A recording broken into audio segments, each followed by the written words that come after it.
Foi! Foi ou não foi a final? Tá gravando aí? Vamos lá. Eletricidade. Para quem vai fazer vestibular? É um assunto que, se você fizer qualquer vestibular, você vai ter pelo menos 2 ou 3 questões na prova. É fazer FUVEST, Unicamp, NASA. Cara, parece, Essa parte de eletricidade, quem já fez vestibular por aí sabe que pelo menos 4 questões aparecem para vocês, correto? E se aparecem pelo menos 4 questões, sabe que é basicamente o assunto da prova. Eletricidade, juntamente com dinâmica, quem já estudou sabe que, cara, sempre são os assuntos que você tem que estudar e fatalmente você vai ter numa prova como uma prova do Enem, pelo menos 6 a 7 questões. Eu espero que vocês consigam estudar bem. Bom, mas é difícil a eletricidade? Não, cara, a eletricidade eu digo até mais fácil que a eletrostática. A eletrostática tem muita parte vetorial, né? A lei dos cossenos, tá? Essa conta é um pouco mais complicada, um pouco mais complicada a eletrostática. Mas, cara, a eletricidade não. A eletricidade são contas ridículas, ridículas. É multiplicação de 2 termos, multiplicação de 3 termos, só a maior equação que tem em eletricidade é aquela equação do cálculo da resistência de um condutor, lembra? Resistividade, comprimento sobre área. Não, é aquilo, cara. Agora, claro, o que você estuda em eletricidade? O que a gente vai ter que interpretar nessas aulas todas de eletricidade? Apenas os circuitos elétricos. Tudo que você tem na sua casa, na sua residência, tudo que funciona a partir da energia elétrica é denominado circuito elétrico. Aqui na sala de aula, por exemplo, tem as lâmpadas, tem o ar-condicionado, tem data show, um monte de coisa, não tem? Tudo isso está ligado a uma rede de tensão, e essa tensão fornece energia elétrica para que eles funcionem. Essa instalação é o que nós chamamos de uma instalação elétrica. Seria, assim, pegando de um modo mais macroscópico, um circuito elétrico que todo mundo consegue visualizar, basicamente isso. Qualquer circuito elétrico, como eu falo, é a junção de equipamentos que funcionam a partir da energia elétrica, é isso. Agora um detalhe, né? Não é tão simples o circuito elétrico que eu estou falando. Você tem que saber desenhar o circuito elétrico, tem que saber quais são as representações do circuito elétrico, cada elemento do circuito elétrico que você vai usar, vai ter uma representação, você vai ter que fazer um desenhozinho associado a ele. Tem coisas para calcular em circuito elétrico? Tem. O que você calcula em circuito elétrico? Vamos ver se vocês conseguem lembrar. Fala aí. Energia elétrica, né? Energia elétrica, dá para calcular a energia consumida por qualquer circuito elétrico? Dá. Você pega uma lâmpada dessa, dá para saber quanto ela consome? Claro que dá. O que mais? Você pode calcular a corrente elétrica que passa por eles, você pode calcular a tensão que eles estão sujeitos, você pode calcular a resistência deles, a potência deles, pode calcular qualquer coisa que você queira. Correto? Uma questão interessante é o do chuveiro elétrico. O chuveiro elétrico é um tipo de... como eu posso dizer para vocês? O chuveiro elétrico seria basicamente um equipamento associado ao circuito elétrico que ele tem o poder de converter a energia elétrica em calor. Nessa questão da conversão de energia elétrica em calor, acho que vocês lembram, aparece aquele famoso efeito Joule. O efeito Joule diz que em qualquer resistor você tem a conversão da energia elétrica em calor. A energia elétrica toda transformada em calor, em algumas situações sim, em outras não. Como é que eu vou saber, professor? Lendo a questão. A questão vai dizer para vocês, a questão vai informar para vocês se você tem toda a energia convertida em calor ou não, porque você vai ter que atentar para isso, correto?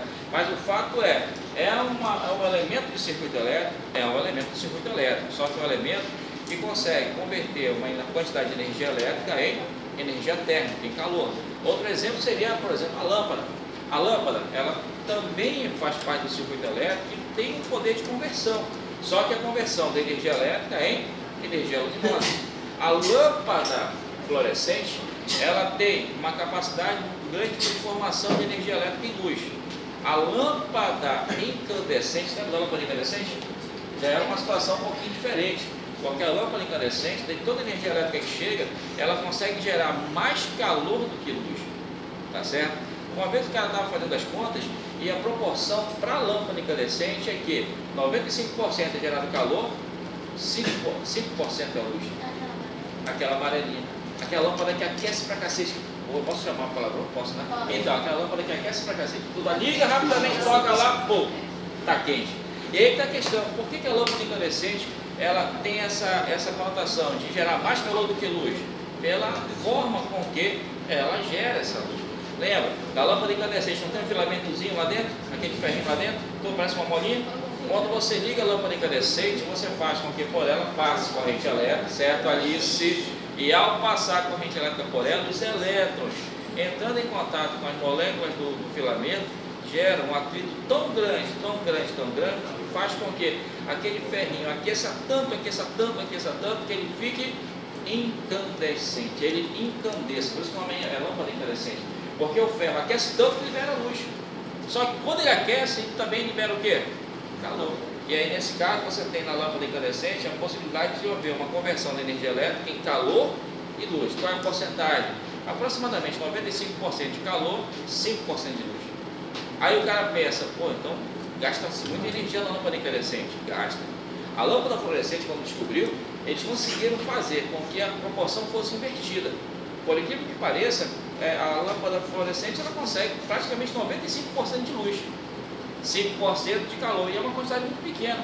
Tanto é que se você tocar numa lâmpada incandescente, uma lâmpada fluorescente dessa, ela geralmente está fria, né? No máximo fica um pouco morna.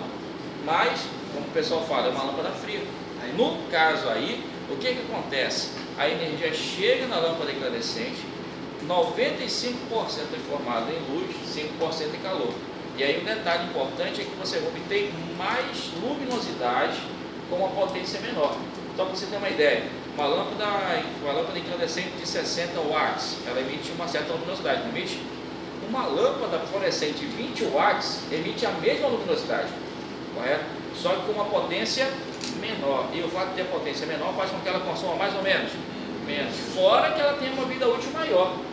A lâmpada incandescente, ela dura bem menos que a fluorescente. Por quê? Porque aquele filamentozinho que eles têm lá, ele fica sujeito a altas variações de temperatura, não é isso? Cara, devido à dilatação, chega um determinado momento que a ligação molecular não suporta essa expansão do material, ele acaba rompendo. E aí o que acontece? A lâmpada queima. Aí você fala, pô, mas ela queima quando passa uma corrente elétrica maior do que ela suporta. Mas aí está a questão, quando a corrente elétrica que passa é maior do que ela suporta, a quantidade de calor gerada é maior do que ela suporta. A dilatação vai ser maior do que ela suporta. E o que acontece com a ligação molecular? Bom, é por isso que ela queima. A lâmpada fluorescente é diferente, porque a lâmpada fluorescente ela gera luz a partir da excitação de elétrons. Já ouviu falar sobre isso? Já, né? Você tem a lâmpada fluorescente, você liga, tem um fiozinho entre elas, tem um fiozinho de um extremo ao outro? Não. Se você quebrar uma lâmpada fluorescente, o que tem no meio? Nada. Agora, é um tubo que o cara colocou um gás lá dentro, geralmente é o argônio, correto? Aí você liga a lâmpada fluorescente, entre os polos da direita e da esquerda, você cria uma diferente potencial. Essa diferente potencial entre o cátodo e o ânodo cria um campo elétrico. Esse campo elétrico dá energia potencial elétrica aos elétrons. Os elétrons ganhando energia, ficam mais vibrantes. Ai meu Deus, estou mais elétrico, mais elétrico. Aí o que acontece? Esse elétronzinho que está numa camada eletrônica salta para a camada seguinte. No caso aí, por exemplo, imagina um elétronzinho na camada K. Ele absorve essa energia e fica mais elétrico. Ai meu Deus, eu estou mais vibrante. Aí, pô, salta para uma camada acima. Só que ele permanece naquela camada acima por um tempo de aproximadamente, coloca aí, 10 elevado a menos 9 segundos. 10 a menos 9 segundos e volta para a camada de origem. A questão é que quando ele volta para a camada de origem, o que acontece? Libera a energia que ele absorveu na forma de luz. Aquela porção de energia que o elétron libera quando ele volta à camada de origem, nós chamamos em física de um pacotinho de energia. E esse pacote de energia junta-se com os outros pacotes, formando a luminosidade que você percebe. Cada pacotezinho desse é como se fosse a unidade fundamental da luz, que nesse caso você associa ao famoso fóton. O fóton nada mais é que a menor partícula formadora da luz. É um pacotezinho de energia que o elétron libera quando ele retorna à camada eletrônica. Aí eu pergunto a vocês, a probabilidade de queima de uma lâmpada dessa é maior ou menor que uma lâmpada incandescente? Bem menor, em função de ocorrer apenas excitação de elétrons. Por que a lâmpada queima? Porque danifica os cátodos, o cátodo ou o ânodo dela. Tá certo? Os extremos danificam em função de qualquer excesso de corrente elétrica, tensão a mais que ela possa suportar. É o que acontece. Fala, Henrique.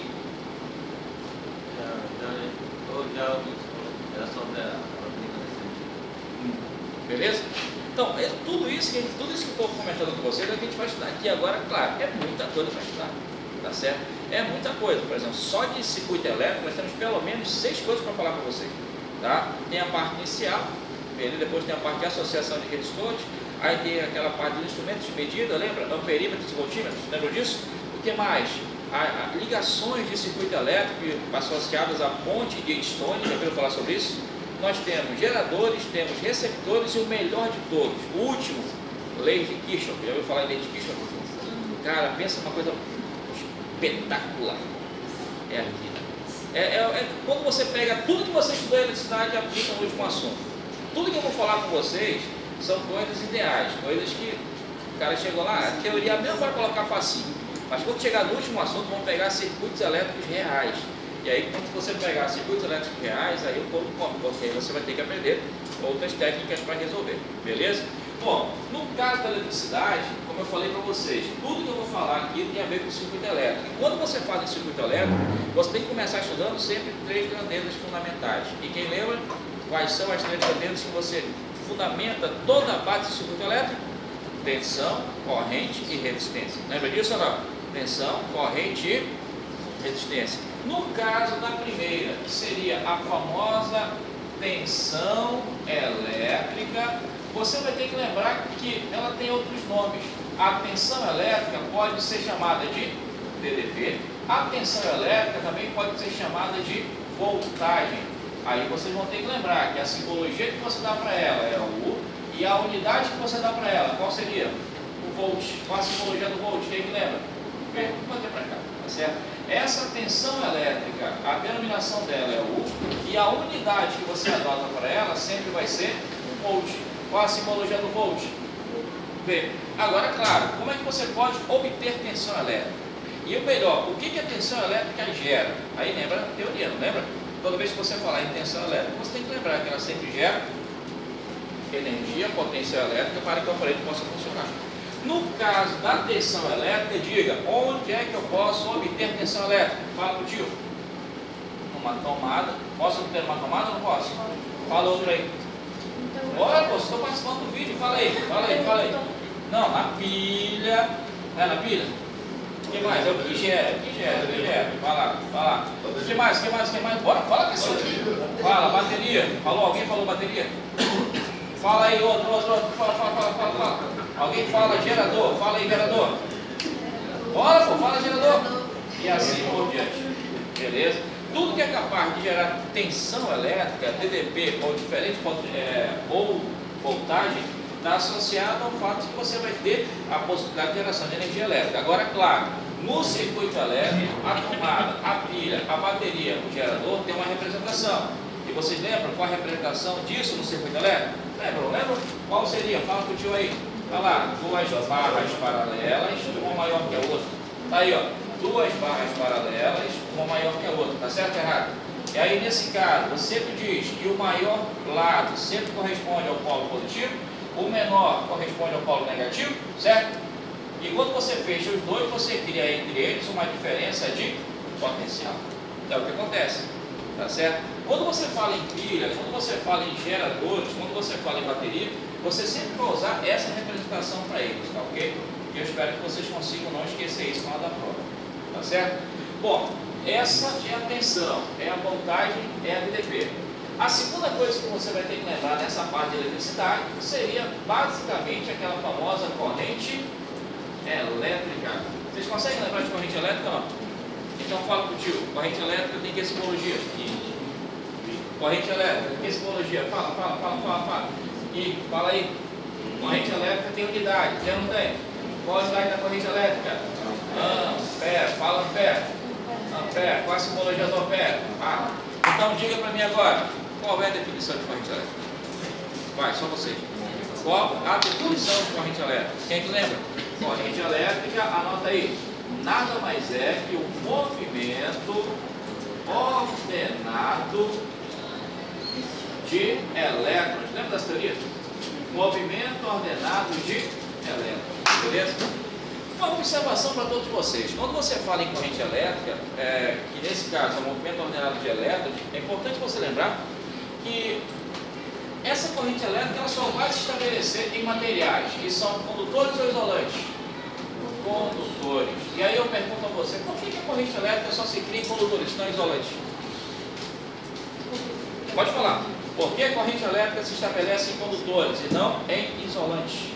De novo, por que a corrente elétrica se estabelece em condutores e não em isolantes? Primeiro, qual a diferença entre condutor e isolante? Fala, elétrons livres. Quem falou elétrons livres? Beleza, todo mundo falou elétrons livres, não é isso? Elétrons livres. O que são elétrons livres? São elétrons que não estão presos a nenhuma camada eletrônica. Então eles ficam vagando pela superfície do metal, correto?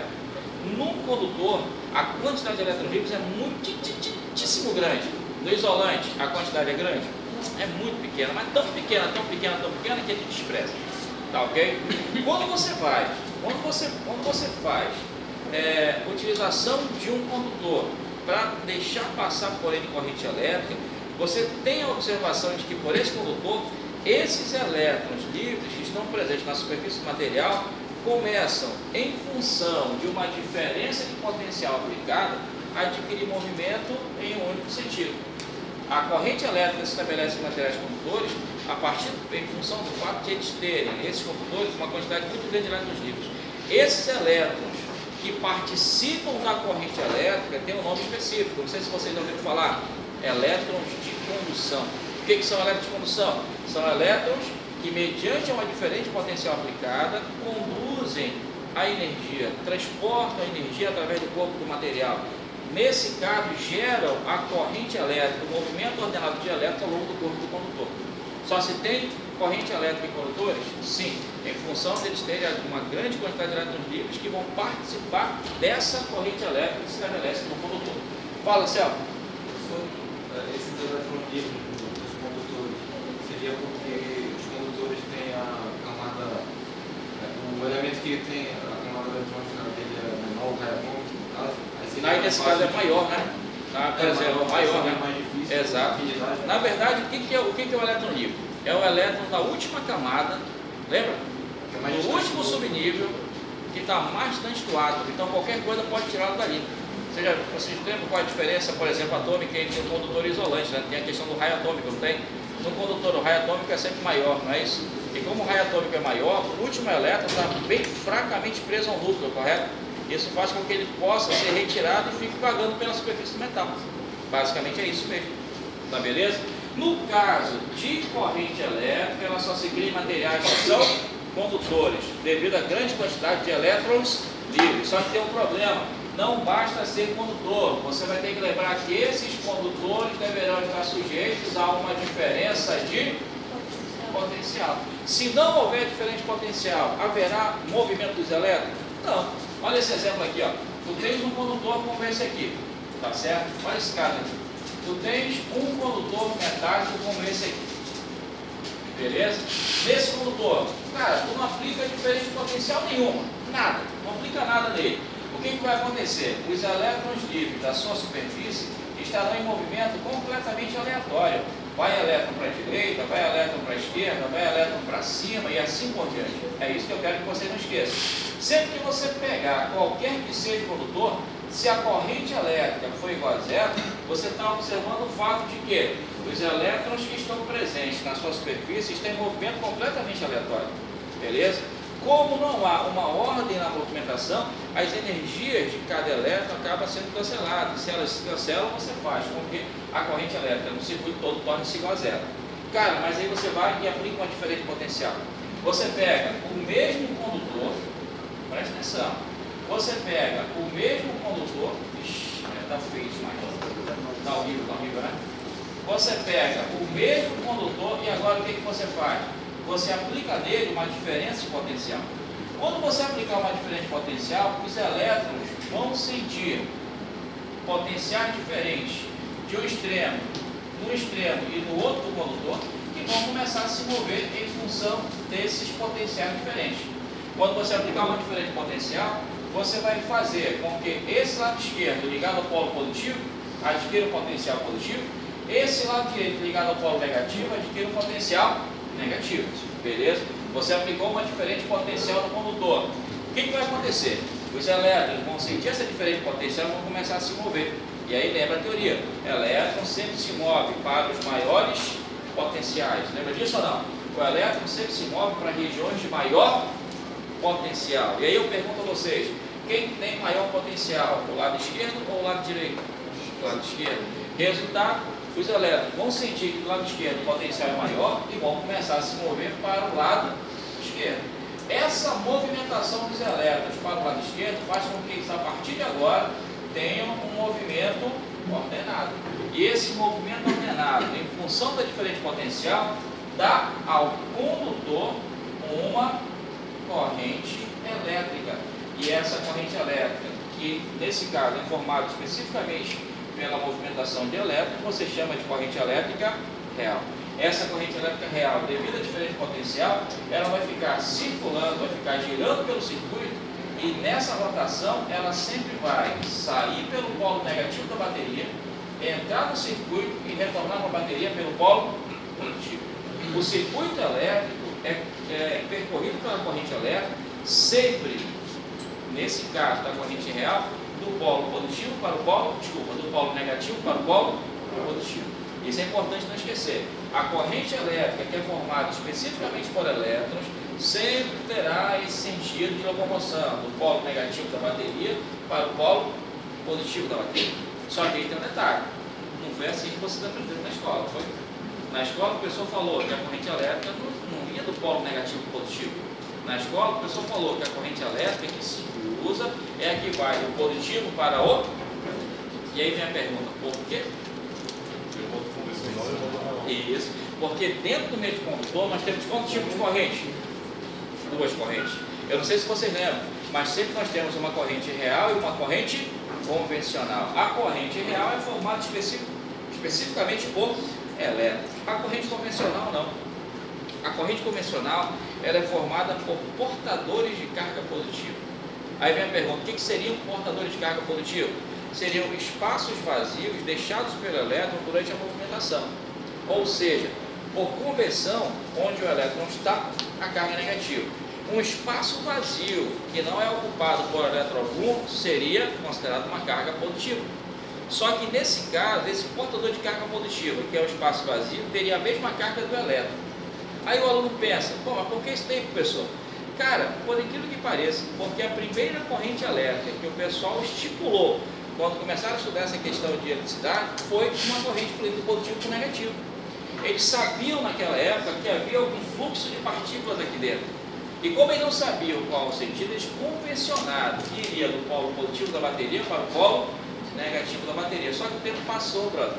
E como o tempo passou, eles descobriram o elétron. E o melhor, descobriram que o elétron fica na eletrosfera. E esse elétron na eletrosfera pode se desprender da camada eletrônica que fica vagando pelo material. E esse elétron que fica vagando pelo material participava dessa corrente elétrica que eles tinham na cabeça, que fluiria do polo positivo para o polo negativo.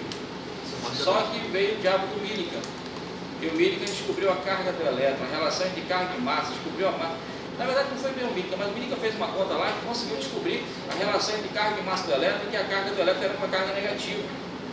Cara, quando descobriu que o elétron tinha carga negativa, o negócio foi prático fluido.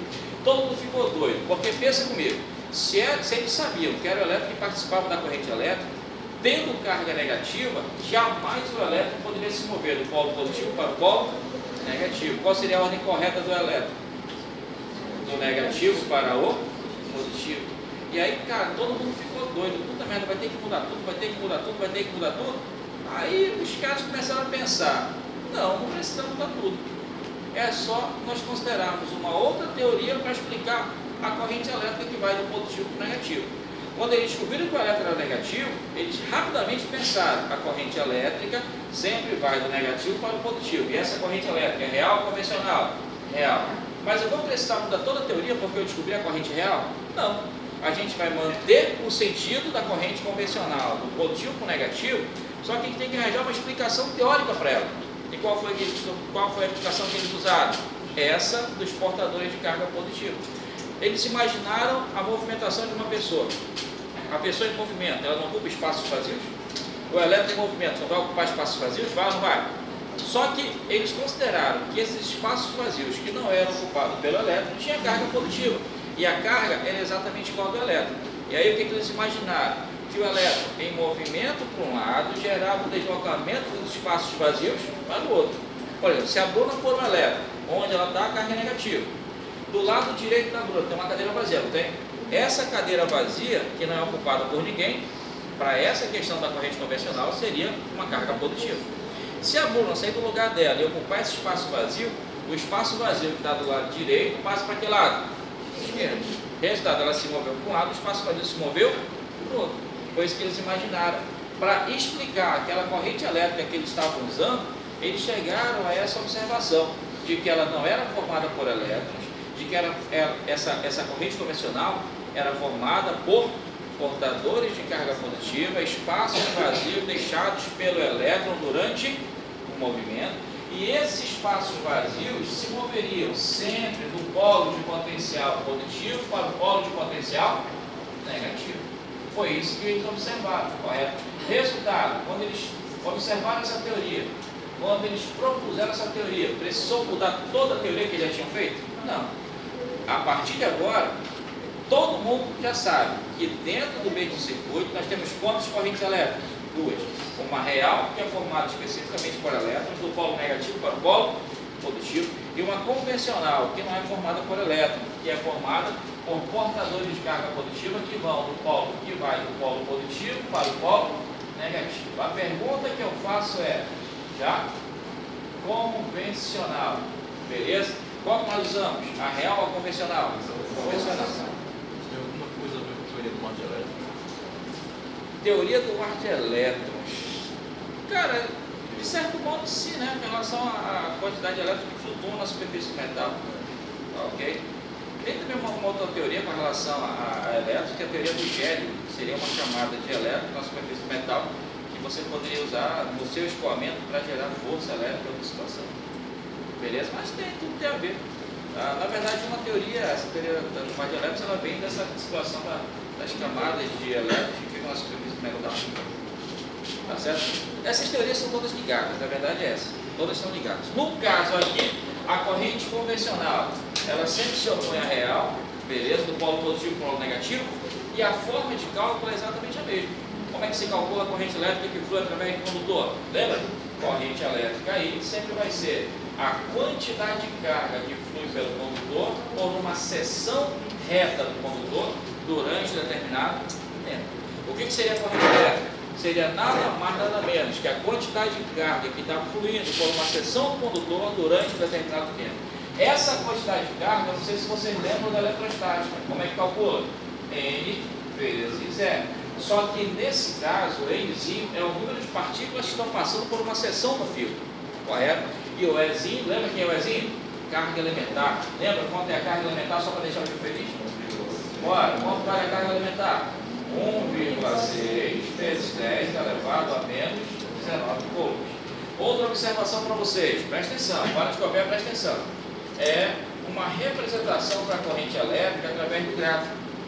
Ó, quando você pegar um gráfico da corrente elétrica em função do tempo, você tem uma outra forma de representar a corrente elétrica no circuito. No caso aqui, o que eu estou dizendo para esse gráfico? Que a corrente elétrica, à medida que o tempo está passando, está aumentando ou diminuindo.